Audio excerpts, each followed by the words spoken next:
High বন্ধুরা, welcome back to my channel. আর আজকে আমরা যাব হচ্ছে আমার বড় ননদের বাড়ি। তো আমরা এখানে সবাই রেডি হয়ে গেছি, যাব আজকে দাদার গাড়ি করে, মানে আমার ভাসুর নিয়ে যাবে আমাদের। তো আমি, আমার বর, ছেলে, আমার জামাইবাবু সবাই মিলে রেডি হয়ে গেছি। তো দেখো আমার জামাইবাবু হচ্ছে এটা। তো আমরা এখন বেরোবো, তো চলো যাওয়া যাক রাস্তার দিকে। তো রাস্তায় প্রথমে বেরিয়ে যদিও বৃষ্টি হচ্ছিলো তখন, তাই বলে উপরে এই শেডটা খোলা হয়নি। বাবু এত বায়না করছিল জেঠুর কাছে যে জেঠু উপরে এটা শেডটা খোলো। তো খুব আনন্দ করছিল, খালি বলছিল মা আমার ভিডিও করো।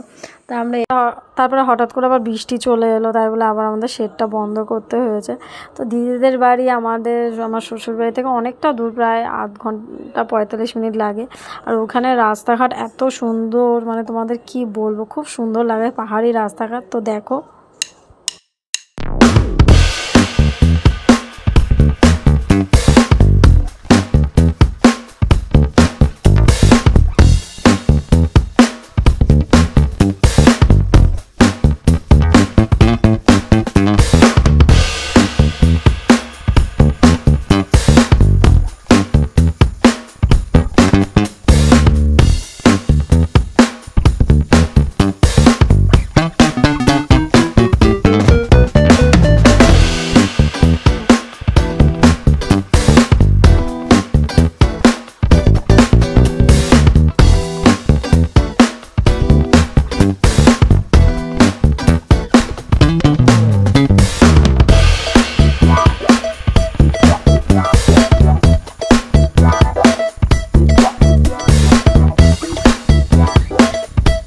দিদিদের তো পরশুদিন ছাদ ঢালাই হয়েছে, তখন আমরা আসতে পারিনি। তো প্রথমেই এসে দিদিদের ছাদ ঢালাই দেখতে গেলাম যে কেমনভাবে হয়েছে। আর খুব বৃষ্টিও পড়ছিল, তো ছাদ ঢালাই দেখে তারপরে আমরা যাব আম পাড়তে। কারণ আমি দিদিকে বলেই এসেছিলাম যে দিদি আমি আম পাড়বো গাছ দিয়ে, আর আমার জন্য আমের আচার রাখবে। তো দিদি বললো যাও। তারপরে আমি, সঞ্জু, দিদি সবাই মিলে চলে গেছি আম গাছের তলায়। আর দিদিদের গাছে তখনও আম ভর্তি, অনেক আম ছিল। তা আমরা গিয়ে আম পাড়লাম, পেড়ে তারপর বাবুও চলে এসছে একটা বড় দেখে লাঠি নিয়ে ওর দাদার সঙ্গে আম পাড়ার জন্য।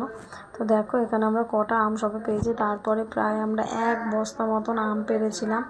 আম পেড়ে এখন যাব দিদিদের বাড়িতে, কারণ দিদি আমাদের জন্য চা বানাচ্ছে। আর আমার ভাগনা আমাদের জন্য চিকেন পকোড়া নিয়ে এসছে, সেটা খেয়ে আমরা যাব একটা জামাইবাবুদের বাড়ি। তো চলো এখন যাচ্ছি একটা জামাইবাবুর বাড়ি। ওখানে একটা দিদি আছে, তালই না কি বলে এখানকার লোকে, সে তাদের সঙ্গে দেখা করতে। তো চলো গিয়ে দেখাবো। যাওয়ার সঙ্গে সঙ্গে তালই মশাই আমাদের চা খেতে দিল, গরুর দুধের চা খেলাম। খেয়ে টেয়ে তারপরে কিছুক্ষণ কথাবার্তা বলে তারপরে যাব আমার ভাসুরের বাবা মাদের বাড়ি, মানে দাদা একজনকে বাবা মা বলে ডাকে তাদের বাড়ি। তো তাদের বাড়িতেই আজকে জগন্নাথ পুজো হচ্ছে কদিন ধরে, কারণ ওদের ওখানে জগন্নাথের মাসি পিসির বাড়ি হচ্ছে এইটা। তো ওখানে গিয়ে সব দেখলাম, তোমাদের ঠাকুরটাও দেখালাম, খুব সুন্দর ঠাকুরটা। তারপরে বাড়ির দিকে গেলাম, গিয়ে খাওয়া দাওয়া করে আমরা এখন বাড়ির দিকে চলে যাবো। তো সবাই ভালো থেকো, আর প্লিজ আমার চ্যানেলটাকে সাবস্ক্রাইব করবো। বাই।